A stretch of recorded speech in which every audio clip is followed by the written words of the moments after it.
Eżis membri ta' din il-kongregazzjoni, inġbarna llum hawnhekk biex bħala pajjiż niċċelebraw il-150 sena mit-twaqqif tal-kongregazzjoni tas-Sorijiet Uliet Marija Għajnuna tal-Insara.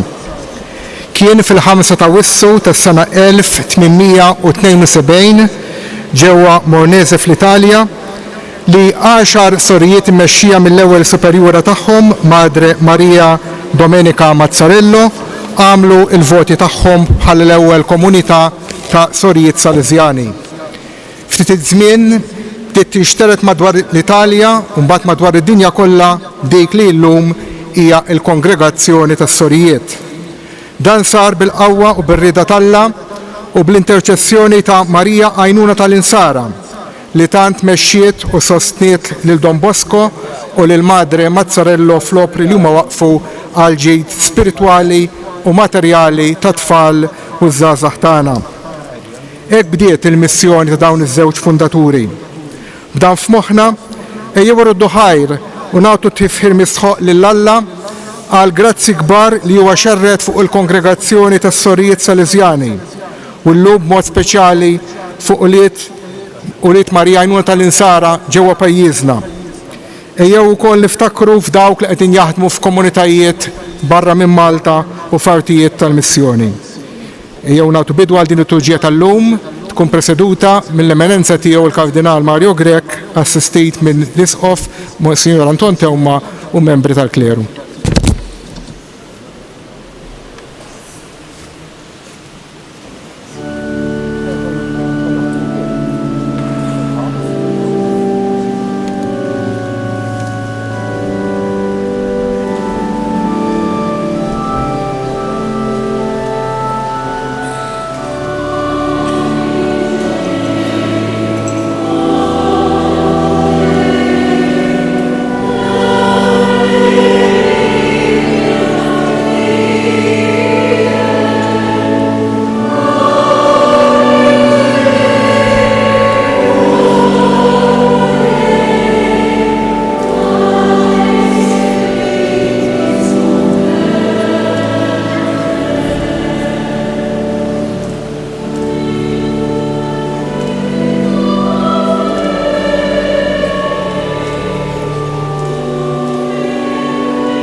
Fl-isem tal-Missier, tal-Iben, tal-Ispirtu Santu, il-paċi ma'kum.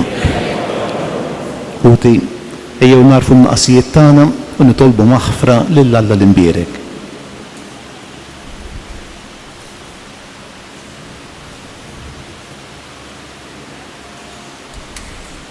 Nistqar l-Alla li jista' kollox ndirkom ħuti li jiena nibħafna bil-ħsieb, bil-kliem, bil-emil.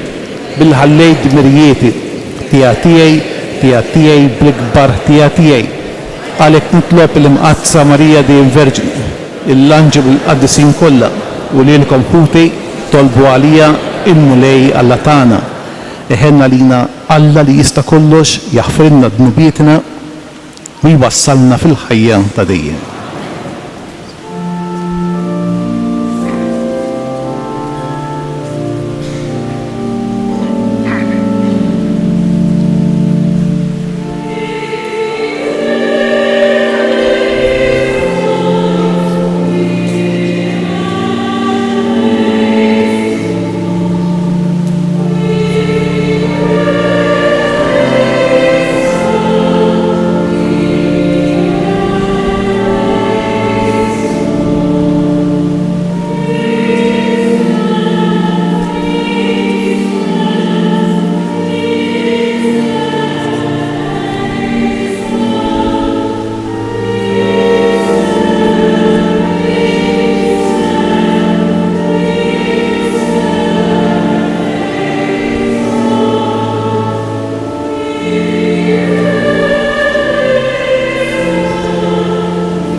Nitolbu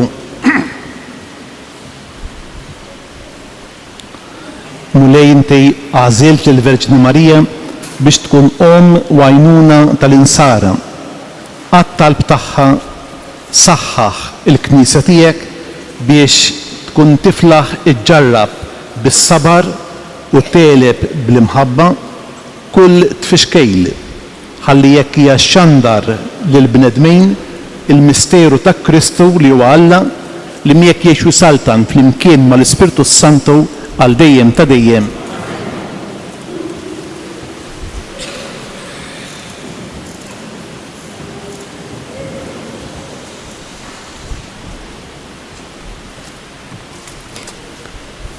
L-ewwel qari, der sinjal kbir fis-sema, mara li jibsa x-xemx. Mill-Apokalissi ta' San Ġwann Apostlu. U der sinjal kbir fis-sema, mara li jibsa x-xemx, bil-qamar taħt riġlejha u b'kuruna ta' 12 kewba fuq rasa. Hija kienet fitqala u bdiet tajjad bluġieħ tal-ħlas u dbati biex teħles. Imbagħad fis-sema der sinjal ieħor. Imbagħad qamet gwerra fis-sema. Mikiel u l-anġli tiegħu jitqabdu mad-dragun. U d-dragun u l-anġli tiegħu tqabdu. Iżda ma kellhomx il-ħila jelbu u ma kienx hemm iżjed post għalihom fis-sema. U ġie mwaddab id-dragun il-kbir, is-serb tal-qedem li hu msejjaħ id-demonju u x-xitan, il-qarriq tad-dinja kollha. Kien imwaddab għal fuq l-art u miegħu kienu mwaddba l-anġli tiegħu. U smajt leħen qawwi fis-sema jgħid: issa ġiet is-salvazzjoni u l-qawwa, u s-saltna tal-Alla tagħna, u s-seta tal-Kristu tiegħu.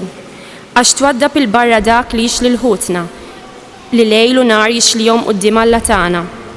Huma ħarġu rebbieħa fuqu permezz tad-demm tal-ħaruf u bis-saħħa tal-kelma li xedu u mażżewx ħajjithom minkejja saħansitra l-mewt. Għalhekk ifirħu smewwiet u intom li tagħmlu fihom. U d-dragun intela bil-korla għal-mara u mar biex jagħmel gwerra mal-bqija ta' nisilha ma' dawk li jħarsu l-preċetti ta' Alla u li għandhom ix-xhieda ta' Ġesu. Il-kelma tal-mulej.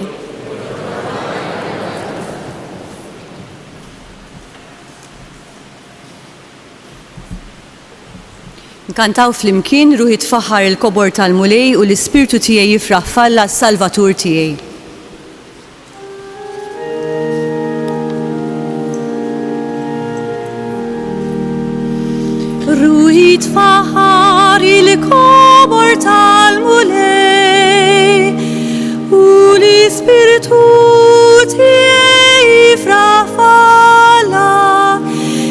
is-Salvatur tiegħi. Flimkien, ruħi tfaħħar il-kobor tal-mulej u l-Ispiritu tiegħi jifraħala is-Salvatur tiegħi. Għaliex u xeħet għajnej fuq iċ-ċokon tal-għadeja tiegħu iva min issa il-qudim kull nisel jisejjaħ linja. Flimkien, ruħi tfaħħar il-kobor tal-mulej u l-Ispiritu tiegħi jifraħala is-Salvatur tiegħi. Għax is-Setani għamel miegħu għeġ kbar għaddis u l-isem tiegħu. Flimkien, ruħi tfaħħar il-kobor tal-mulej u l-Ispiritu tiegħi jifraħala is-Salvatur tiegħi. Il-ħnina tiegħu tinfirex kull żmien fuq dawk li jibżgħu minnu u wera il-qawwa ta' triqu u xerret lil dawk imkabra f'qalbhom. Flimkien, ruħi tfaħħar il-kobor tal-mulej u l-Ispiritu tiegħi jifraħala is-Salvatur tiegħi. Nisel il-onja min fuq it-tron tagħhom u ola li ċkejknin mela b'kull ġid lil minu bil-ġulonja batom il-barra b'xejn. Ruħi tfaħħar il-kobor tal-mulej u l-Ispiritu tiegħi jifraħala is-Salvatur tiegħi. Ħassib Iżrael għaddej tiegħu għax ftakar fil-ħnina tiegħu bħalma wiegħed lil-Abraham u l-nislu għal dejjem. Ruħi tfaħħar il-kobor tal-mulej u l-Ispiritu tiegħi jifraħala is-Salvatur tiegħi.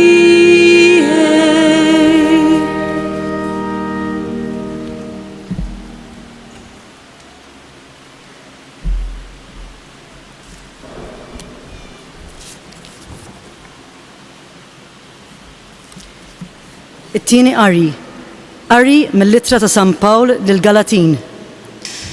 Iżda meta waslet il-milja ta' żminijiet, Alla bat il-libnu imwielet minn mara, imwielet taħt il-liġi biex jifdi lil dawk li kienu taħt il-liġi biex ikollna l-adozzjoni ta' uliet.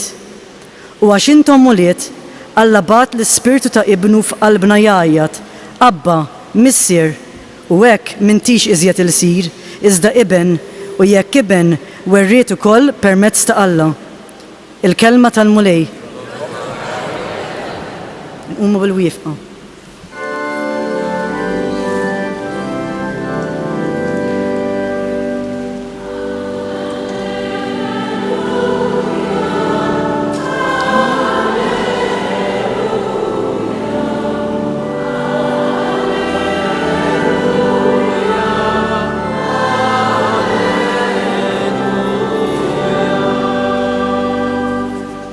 imbirka u verġni bla teba, idħol għalina qudiem il-mulej, Alla tagħna issa u dejjem.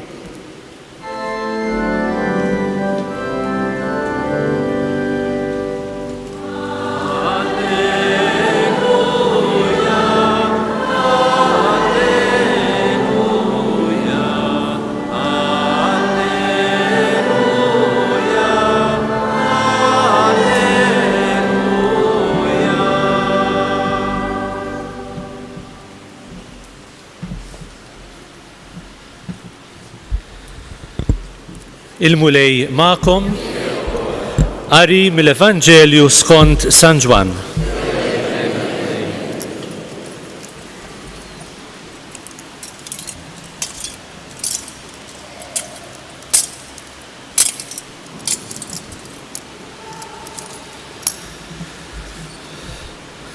Imbagħad il-pitada sartiċ f'Kana tal-Galilija u Ġesu kienet hemm.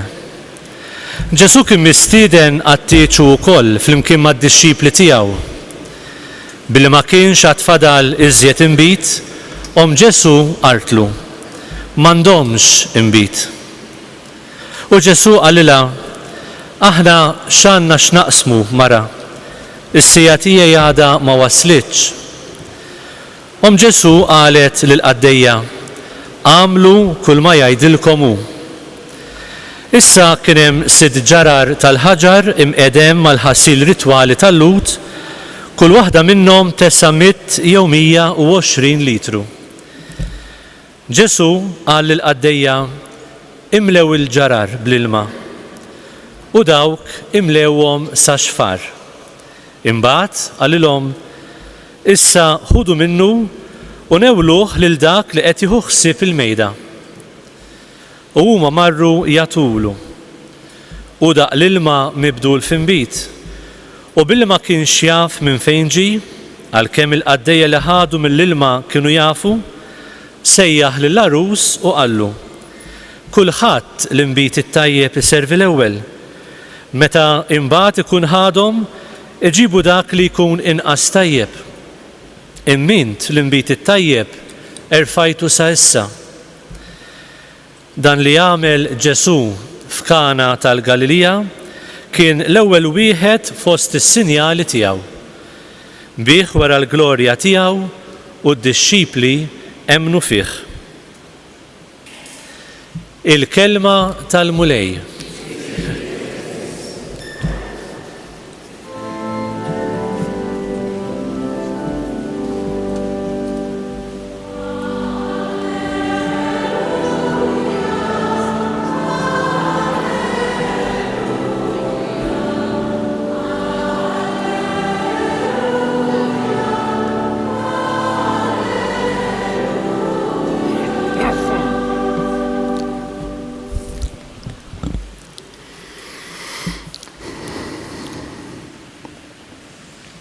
Jiena nirrifletti ftit fuq il-Vanġelu li għaddu kif tħabbrilna, waqaft naħseb ftit dwar ir-rwol ta' Marija. X'għamlet Marija f'din il-ġrajja? Hemm 3 affarijiet.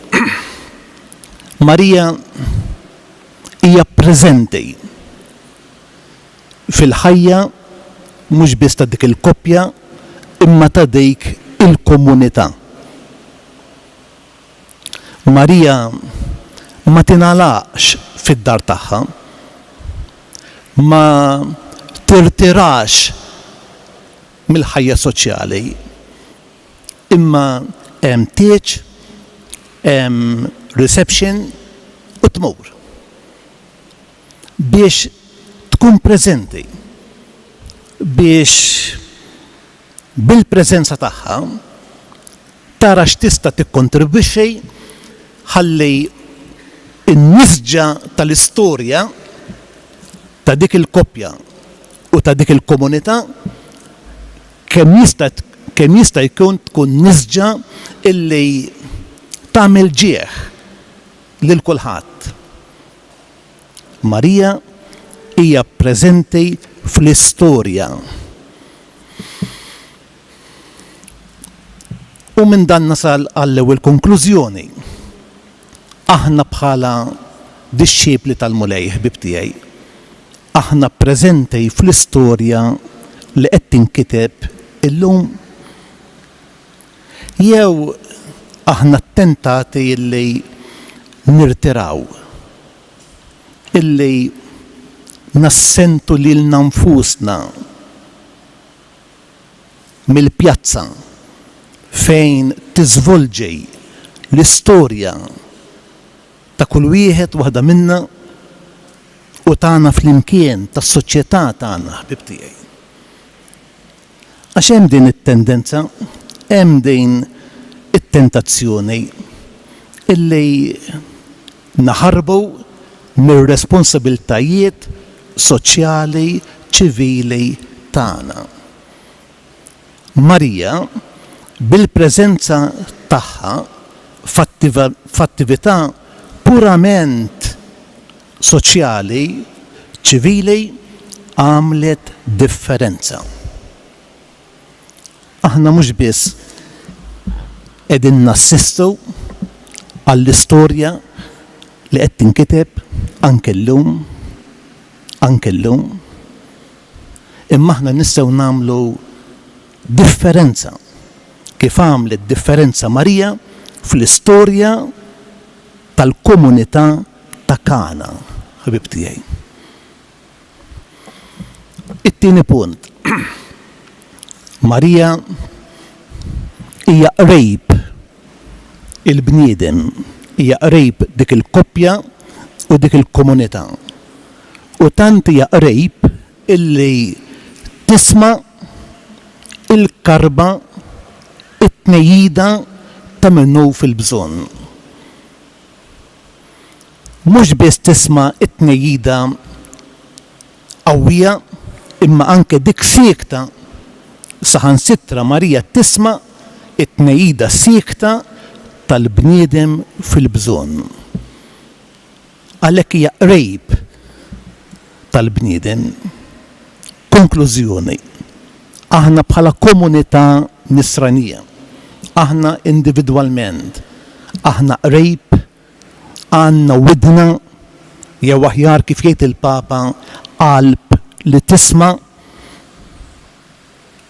aħna viċin tal-bniedem, jew f'dinja fejn l-individwaliżmu huwa qawwi ħafna, kważi ħadd ma jimpurtah minn ħadd, l-importanti li inkampa jiena, u allura nagħlqu widnejna u nagħlqu għajnejna u nagħlqu qalbna, u allura nitbedu mill-esperjenza tal-bniedem tal-lum.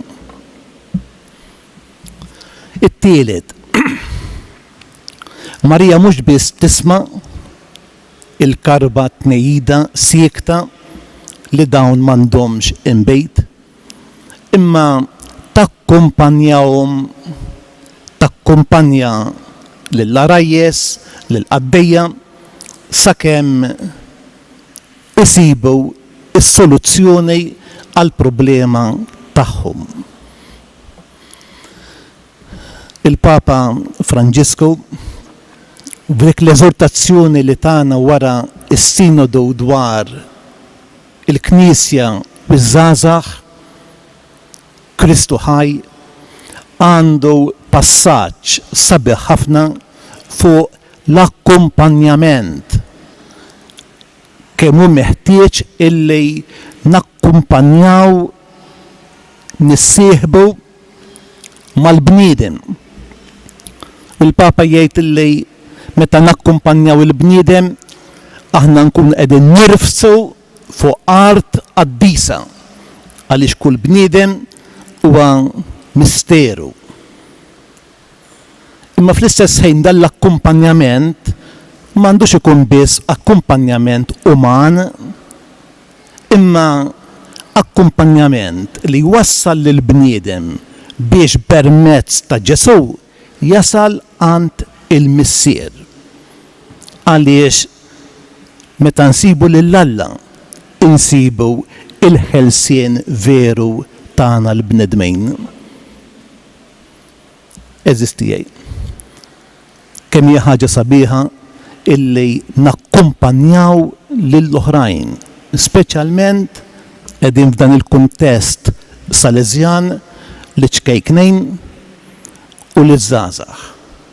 F'soċjetà fejn sfortunatament dawk li huma role models naqsu.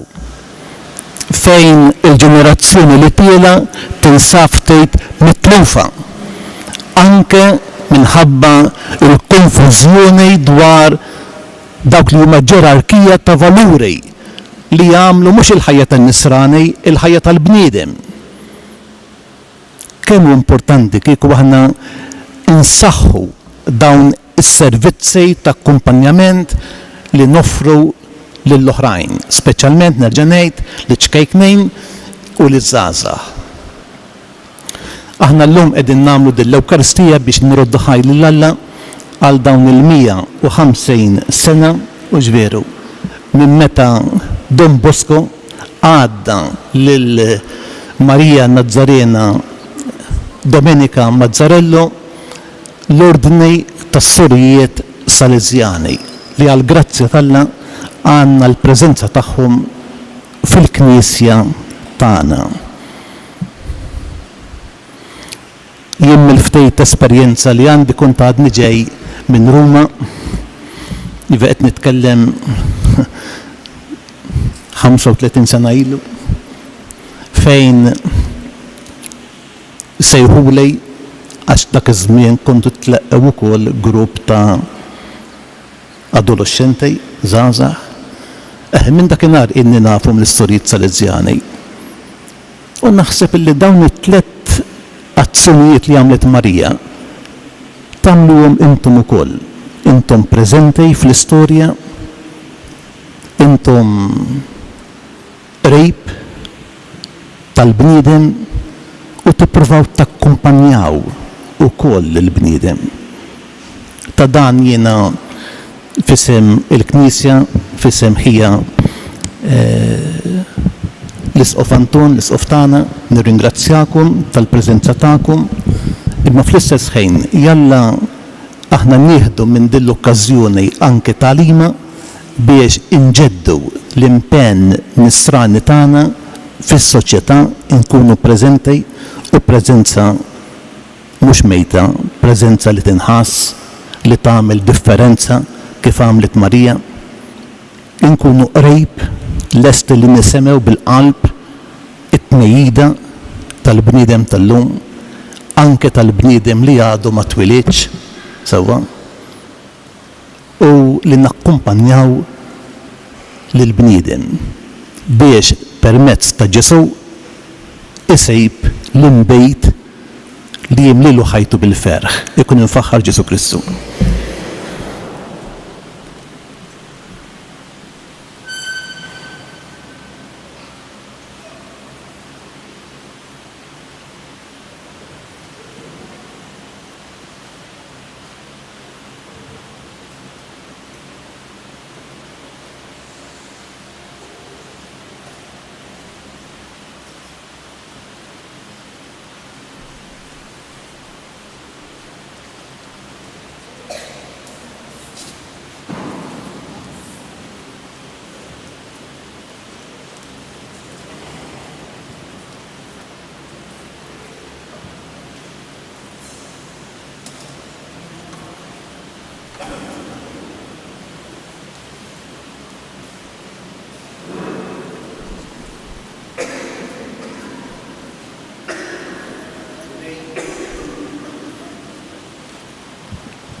Mulej nresqulek it-talbit tagħna bl-interċessjoni ta' Marija. Għaliex aħna wkoll bħal komunità ta' Kana neħtieġu l-għajnuna tiegħek. Aħna wkoll jonqosna l-inbejt imma fiduċjużi illi bl-interċessjoni ta' Marija inti tisma' it-talba tagħna. Nitolbuk mulej għal Papa Franġisku, il-Kardinal Mario, l-isfijiet tagħna Charles Xikluna u Anton Tewma u l-isfijiet is-saċerdoti, missjonarji u membri tal-komunitajiet reliġjużi ta' pajjiżna biex inti tkompli tħeġġeġ fihom l-ispirtu tiegħek u tgħinhom fil-ħidma tagħhom fil-għalqa tiegħek. Nitolbu. Isma' nitolbu mulej.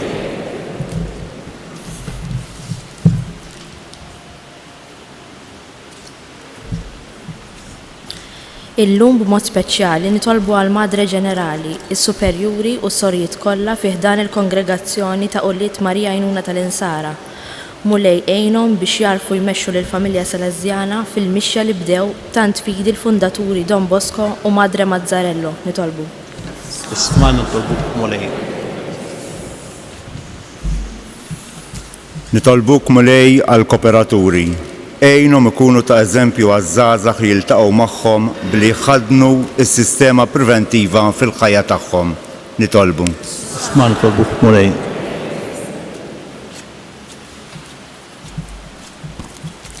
Mulej, għamel li aħna l-koll li gawdejna mill-qrib minn din l-opra li twaqfet 150 sena ilu. Nibqgħu nożżu t-tagħlim li ksibna u narfu ngħaddu l-karizma Salesjana lill-uliedna u lill-ulied uliedna fil-waqt li nxerdu wkoll id-devozzjoni l-Hemm Marija Għajnuna tal-Insara. Nitolbu. Isma' nitolbuk mulej.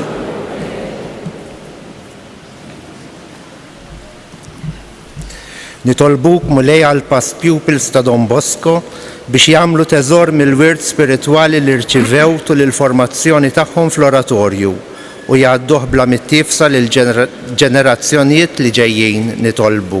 Isma' nitolbu.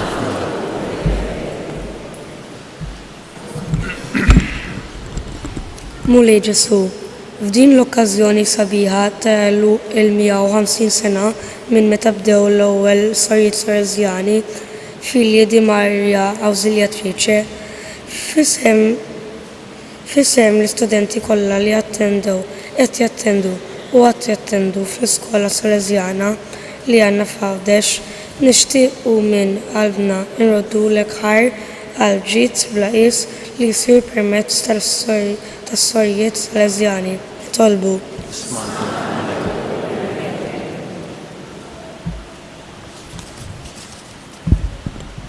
Mulej, ix-xogħol huwa kbir imma l-ħadiem huwa ftit. Dawwar nitolbuk il-moħħ tagħna tfal u żgħażagħ biex minn fostna jintbru aktar persuni li jħossu s-sejħa tiegħek u jkunu lesti biex iħallu l-ġid ta' din id-dinja warajhom u bħala sorrijiet reliġjużi u saċerdoti jkunu ta' servizz għall-oħrajn f'pajjiżna u mad-dinja kollha. Nitolbu.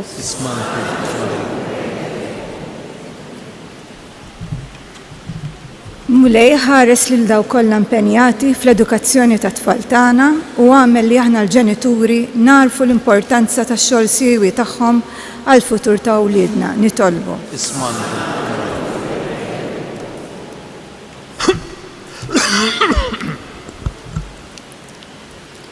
Mulej Ġesu, aħna l-past pupils tal-iskola Laura Vikuna, nixtiequ nirringrazzjawk tal-li battilna f'Għawdex tagħna lil din il-komunità tas-Sorjiet Salesjani li b'tant imħabba u dedikazzjoni ħejjewna biex nitalmu ngħixu l-ħajja b'dinjità u tawna formazzjoni nisranija mibnija fuq it-tagħlim ta' Don Bosco biex dejjem naqsmu l-ferħ ta' Kristu u l-imħabba tiegħu mal-oħrajn.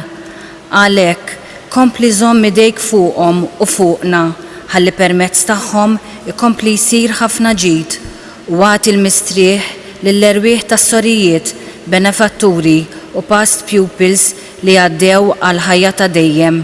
Nitolbu.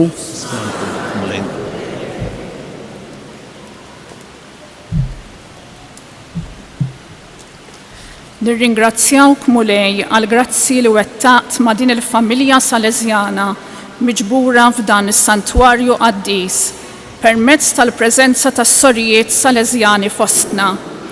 Birek il-ħidma tagħhom u tal-kappillan Dun George Borg li hija għalina mezz siewi li permezz tiegħu aħna nistgħu niltaqgħu miegħek aktar ta' spiss.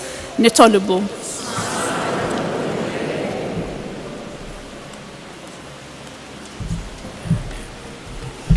I thank you, O Lord, for the graces received through my encounter with you.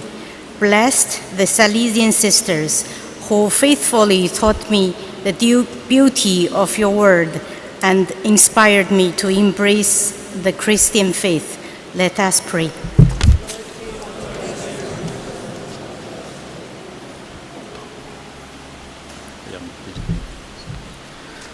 Bħala parti minn din iċ-ċelebrazzjoni, issa nistiednu lill membri tal-komunitajiet Salesjani preżenti biex iġeddu l-voti li jagħmlu fil-mument tal-professjoni tagħhom. L-istess voti li nkitbu u ngħataw l-ewwel komunità f'Mornese 150 sena ilu.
Amen.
Itolbu ħuti biex is-sagrifiċċju tiegħu tagħkom ikun jogħġob lill-Alla, il-missier li jista' kollox.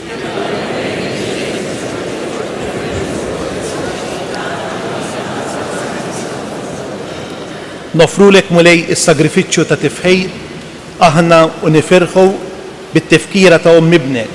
Atina li blajnuna ta' kbira inħossu li inti tieqaf magħna fit-tiġrejb kollu tagħna bi Kristu Siedna. Il-mulej magħkom. Nerfew qlubna l fuq. Niżuħħaj lill-mulej Alla tagħna. Sewwa u xieraq tas-sew mulej mis-sirq għaddejs Alla ta' dejjem li tista' kollox, tajjeb u ta' ġej tas-salvazzjoni tagħna li dejjem u kull imkien irroddulek ħajr bi Kristu Siedna. Għaliex int għamilt il-Verġinej bla teba Marija ibnek, għajnuna tal-poplu Nisrani, biex imħarsejn minna l-insara bla biża jiġġieldu il-ġlieda tal-fidej, iżommu sħiħ fit-talejn tal-appostlej u jgħaddu bla biża mit-tempesti ta' din id-dinja sa ma jaslu ferħana fil-belt tas-sema. Għalhekk minn issa għal dejjem mal-qtajja kollha tal-anġli bid-devozzjoni kollha tagħna intennulek innu aħna u nkantawlek.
Għaddis tas-sew int mulej inti lajn ta' kull qdusija.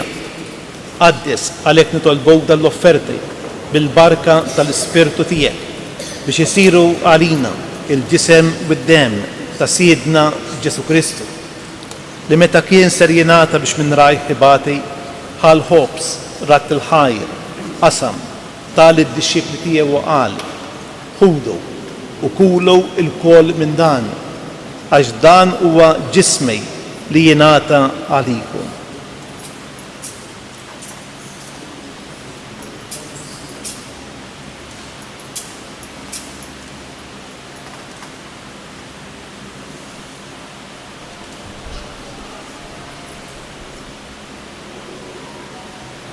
Ekk ukoll wara l-ikla ħal kalċej reġa' rat il-ħajr tal id-dixxipli tiegħu u qal ħudu biex xorbu minnu l-koll għax dan huwa il-kalċej ta' demmi tal-patt il-ġdejt li jibqa' dejjem, id-dem li jixxerret għalikom u għall-bnedmin kollha għall-maħfra tad-dnubiet. Għamlu dan b'tifkira tiegħi.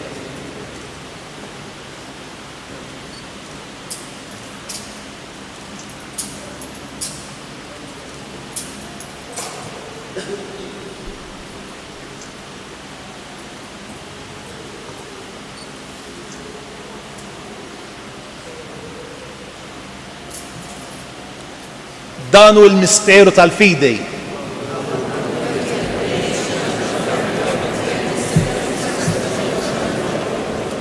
Għalhekk aħna nagħmlu dan tifkira tal-mewt u l-qawmien ta' Siedna Ġesu Kristu, nofrulek mulej il-ħobs tal-ħajja, il-kalċej tas-salvazzjoni u rroddulek ħajr għax oġbok tilqana hawn quddiemek biex naqduk. Miċċa kontana nitolbu li l-Ispirtu Santu jaqadna f'ġisem wieħed li lna li nieħdu sehem mill-ġisem bid-dem ta' Kristu. Ftakar mulej fil-Knisja tiegħek imxerda mad-dinja kollha. Wettaqa fl-imħabba fl-imkien mal-Papa Franġisku. Miegħi għaddej tiegħek mingħajr ma jissoqli. Il-Kardinal Marju li qiegħed imexxi din l-Ewkaristija, l-isqfijiet Charles u Joe, l-isqfijiet u l-Ministri tiegħek kollha. Ftakar ukoll futna li raqdu bit-tama tal-qawmien, ftakar fil-mejtin kollha.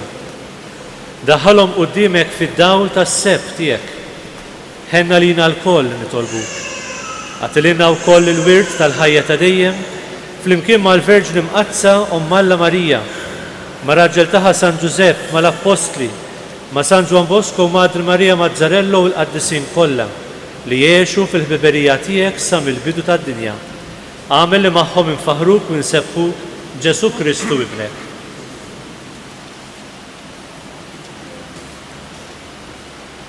Bi Kristu ma' Kristu fi Kristu jingħata lilek Alla missier li tista' kollox flimkien mal-Ispiritu Santu kull ġieħu glorja għal dejjem ta' dejjem. Ejjew nitolbu bit-talba li għallimna il-mulej Ġesu.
Eħlisna nitolbuk mulej minn kull deni, għatina fit-tjieba u l-ħnina tiegħek il-paċi fi żmienna biex inkunu ħielsa dejjem mid-dnub, imħarsa minn kull inkwiet.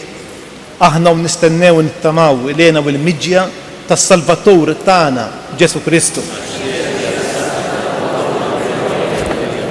Mulej Ġesu Kristu li qed l-apposti tiegħek inħallilkom is-sliem nagħtikom is-sliem tiegħi la tħarix lejn dnubietna imma ħares lejn il-fidej tal-Knisja tiegħek. Għad jaslimu l-għaqda li inti trid fija, inti li tgħix is-saltan għal dejjem ta' dejjem. Il-paċi tal-mulej tkun dejjem magħkom. Nagħtu l-paċi lil xulxejn.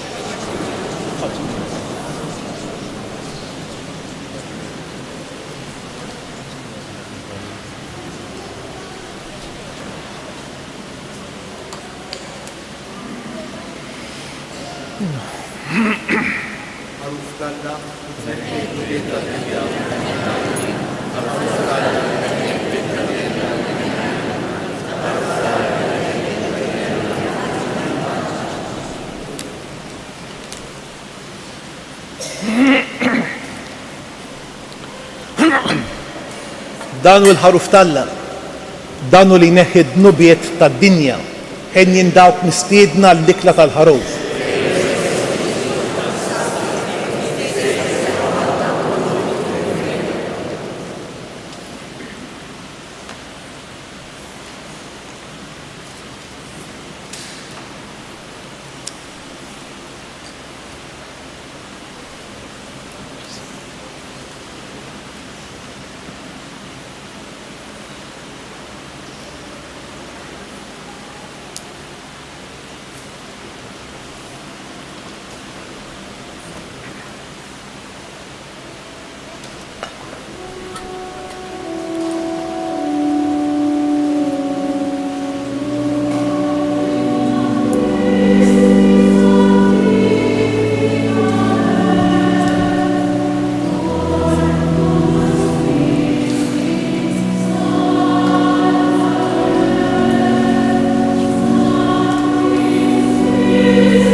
dejjem.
Qarbina ta' xewqa.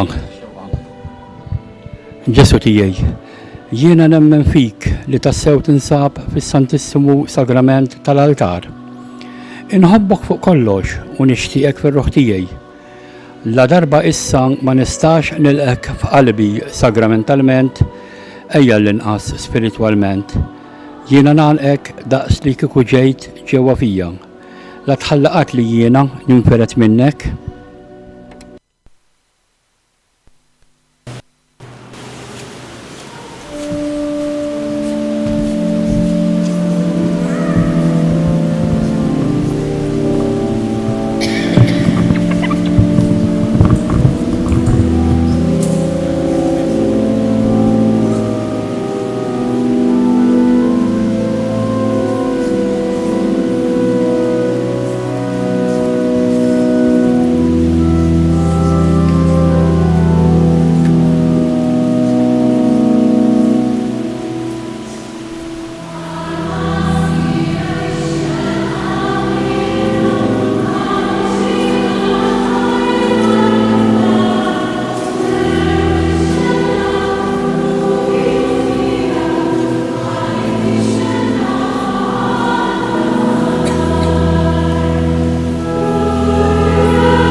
Qabel ma ntemmu dina ċ-ċelebrazzjoni ta' Rat il-Ħajr, nistieden lis-Sinjura Marie Louise Attard, President tal-Grupp tal-Past Pupils Fawdesh, biex tagħmel messaġġ qasir tal-okkażjoni.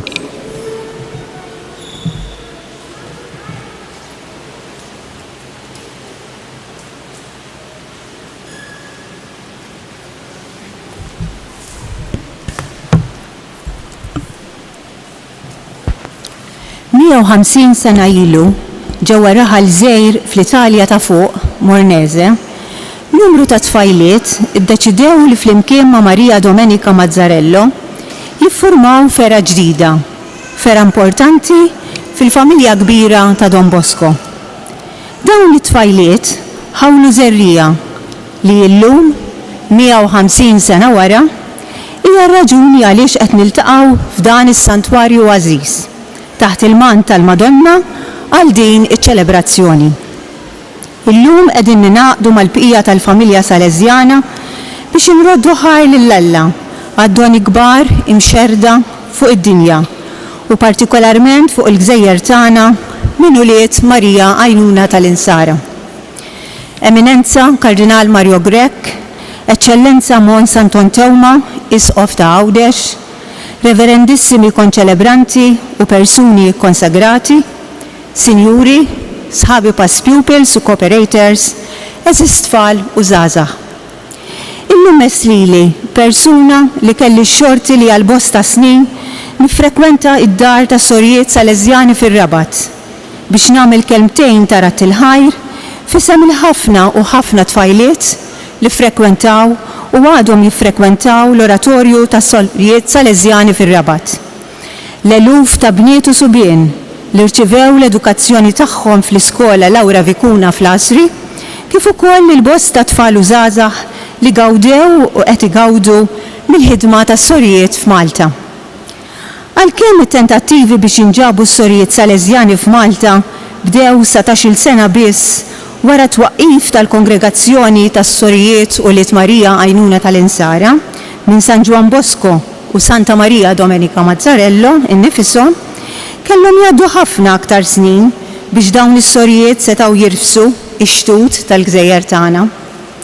Kellu jkun propju Għawdex li fortunat li laqa l-ewwel darba lis-Sorjiet Salezjani.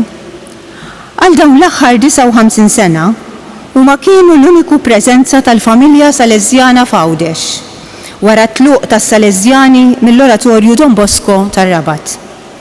Is-Sorjiet u Liet Marija Għajnuna tal-Insara fetħu wkoll dar f'Taslima fis-sena 2008 u għal dawn l-aħħar 14-il sena kienu attivi fl-oratorju f'Taslima, fil-parroċċja tax-Xajra, fl-Emkast u fil-Vocational Group. Illum aħna flimkien ma' dawn iż-żewġ komunitajiet u flimkien mal-familja kbira Salezjana madwar id-dinja nfaħru lil Alla permezz tal-kliem ta' Marija. Ruħi tfaħħar il-kobor tal-mulej u l-ispirtu tiegħi jifraħ falla is-Salvatur tiegħi. Għaddoni kbar imxerra fuq id-dinja permezz ta' miljuni ta' persuni li rċivew l-edukazzjoni soċjali u reliġjuża tagħhom permezz ta' dawn is-Sorjiet. Aħna li kellna x-xorti li nifrekwentaw id-djar ta' dawn is-Sorjiet, illum inħossuna grati b'mod partikolari u niċċelebraw din l-okkażjoni b'tant ferħ u rikonoxxenza. Ma nistax f'din l-okkażjoni ma niftakarx u ma nfakkarx lil dawk il-benefatturi kbar li ħadmu fuq li ħadmu biex is-Sorjiet ikun jista' jkollhom preżenza fil-Gżira ta' Għawdex. Insemmi b'mod partikolari 4 persuni li tħabtu u ħadmu għal dan il-għan. Qed nirreferi għal Miss Olimpia Bondi u l-familja tagħha, benefatturi kbar li tawġidhom għal din l-opra qaddisa f'Għawdex. Lil Father Joseph Manġon, Salezjan li mexxa bosta trattattivi bejn il-provinċja u d-djoċesi ta' Għawdex. Lil Duncan Karwana, kappillan tal-parroċċa tal-Asri, li fetaħ il-bieb u laqa l-ewwel komunità fil-parroċċa tiegħu u lill-Isqof Giuseppe Paċ li tal permess biex dawn is-Sorjiet setgħu jibdew il-ħidma tagħhom f'Għawdex. Ma dawn insemmi l-bosta u bosta persuni li matul dan l-aħħar 59 sena sostnew il-ħidma tas-Sorjiet f'Għawdex u f'Malta, kemm bajnuna morali kif ukoll b'dik materjali.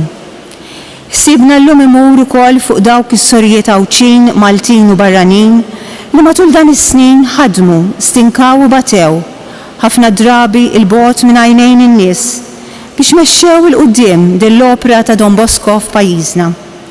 Lejn dawn kollha għandna sentiment partikolari ta' Rat il-ħajr. Iżda hemm uħud li ħallew il-marka tagħhom b'mod partikolari fuq ħajjitna. Insemmi dawk li marru qabilna fl-oratorju ta' Don Bosco fil-ġenna, lil Sister Rose Olivieri, Sister Elsa Greter, Sister Carmelita Kwalja u Sister Eileen Magri fl-imkien mal-benefattriċi Olimpia Bondi. Kelma partikolari ta' Rat il-ħajr tmur lil komunitajiet preżenti magħmula minn Sister Antoinette Paċ, Sister Stella Spiteri, Sister Teresa Kurmi f'Għawdex u Sister Maria Angeles Diaz, Sister Mimosa Paluco u Sister Colette Gonzalez f'Malta li huma lina sors ta' ispirazzjoni u imħabba kontinwa. Insellem illum ukoll lil Sister Nazzarena Kallejja li għal bosta u bosta snin kienet karattru simpatiku u ferrieħi fil-kunvent tar-Rabat li minħabba raġunijiet ta' saħħa illum tinsab rikoverata f'dar tas Sorjiet Salezjani ġewwa Napli. Flimkien ma' Sister Ines Bonello li għal-bosta snin kienet ukoll membru tal-komunità tar-Rabat. Minn hawn nibatulhom l-apprezzament u r-ratti l-ħartana fil-waqt li nemmnu li llum huwa wkoll preżenti magħna fl-ispirtu. Ta' min isemmi li minn Għawdex ħarġu vokazzjonijiet oħra li llum qed jagħtu servizz barra minn xtutna. U dawn jinkludu lil Sister Georgina Grek, Sister Rita Sajt, Sister Carmen Vella u Sister Maria De Bono, flimkien ma' Sister Doris Piteri minn Malta, li llum ukoll qiegħda nfostna biex tiċċelebra din l-avveniment. Illum hija wkoll l-okkażjoni biex mhux issa inħarsu lura u nesprimu l-apprezzament u r-ratt il-ħar tagħna, imma wkoll li nħarsu l-qudiem iffaċċjati bl-isfidi li d-dinja moderna qiegħda toffrilna. Huwa fatt magħruf li l-vokazzjonijiet reliġjużi kull ma jmur qed jonqsu u l-età ta' bosta reliġjużi hija waħda pjuttost avanzata. Dan m'għandux jaqtalna qalbna, imma jġeddet l-impenn tagħna l-past pupils u l-kooperaturi li nsostnu l-ħidma tal-komunitajiet preżenti biex dawn jibqgħu rilevanti u punt ta' referiment għal bosta u bosta persuni illum u fil-futur. Fisem is-sorijiet nixtieq nirringrazzja lill-eminenza tiegħu il-Kardinal Mario Grek u lill-Isqof Anton Tewma, mhux biss tal-preżenza tagħhom illum li permezz tagħha iċċelebrajna dan l-avveniment, imma wkoll għas-sostenn li dejjem taw lill-komunitajiet tas-sorijiet partikolarment f'Għawdex. L-apprezzament tagħna wkoll lill-isqifijiet Nikol Kawki u Giuseppe Paċ li matul il-veskovat tagħhom dejjem kienu ta' sostenn għas-sorijiet eżis tagħna. Grazzi mill-qalb b'mod partikolari lill-eżis sorijiet li jiffurmaw il-komunità tas-sorijiet u Liet Marija Għajnuna tal-Insara f'Għawdex, li nistgħu ngħidu akkumpanjawna b'għoża u dedikazzjoni matul ħajjitna kollha. Grazzi mill-qalb ta' kull ma miltu magħna. ċerta li dan is-sentiment jesprimuh ukoll dawk li qed jibbenefikaw mill-ħidma tas-sorijiet f'Malta.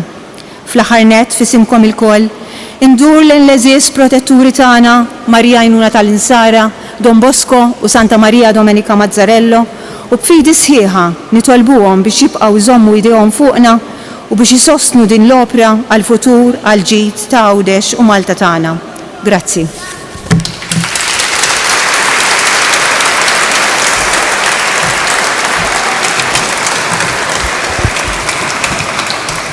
I would like now to invite Sister Maria Angeles Diaz to read to us a message sent to us by the Mother General, Sister Chiara Cazzuola.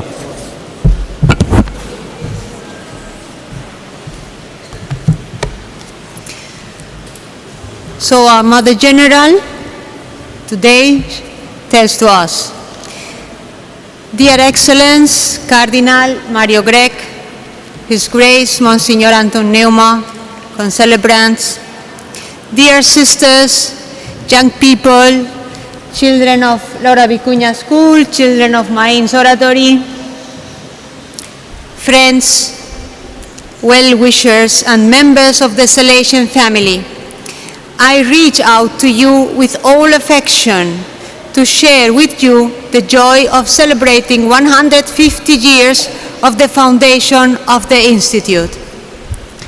To commemorate this great event, I want to recall what Pope Francis said to the General Chapter members on last October. Do not forget the grace of the origins, the humility and smallness of the beginnings that made God's action transparent in the lives and in the message of those who, filled with wonder, began this journey. During these 150 years, the generative force of Don Bosco's charism had manifested, lived out creatively and genuinely for women in Mornese and Nizza Monferrato by Mother Mazzarello and the First Community, together with the lay and young collaborators. Let us therefore look with gratitude at this history of littleness and humility, to read in it the countless signs of providence that guided the history of the Institute also in Malta and Gozo. Amidst the fatigues and difficulties faced by the first Salesian sisters who arrived here, moved by so much love, audacity, and courage. We celebrate God's faithfulness that continues to accompany even today the growth of the Salesian charism in your wonderful land.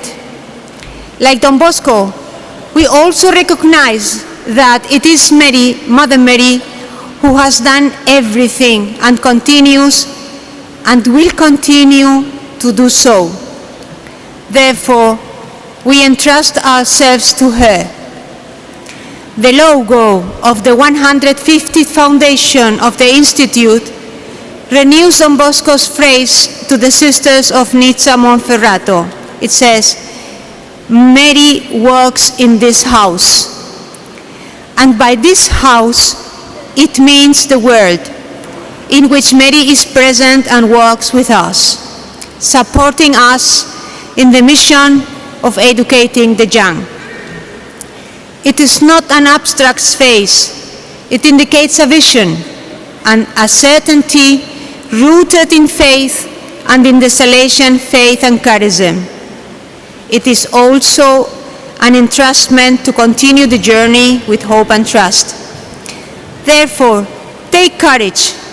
Now is your turn, each of you, to give your own special contribution to that charism so that it continues to grow. Spread and be fruitful for the sake of the youth, especially the least and most fragile ones. I ask the Lord to bless your land and grant the gift of holy vocations to the Church and to the Institute. Mary, our help, protects and accompanies you in all your journey. I greet you with affection and gratitude. Mother Chiara Cazzuola. Thank you.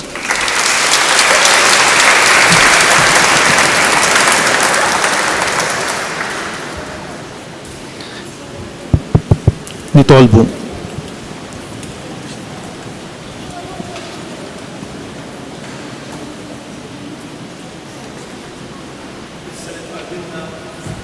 bis-sagramenti tas-sema imwettqin bl-għajnuna tal-Verġni Marija fiċ-ċokon tagħna nitolbuk mulej biex tagħtina li ninżew il-bniedem il-qadejn u nilbsu lil Ġesu Kristu li tagħna nisel ġdejd u li jgħixu jsaltan għal dejjem ta' dejjem.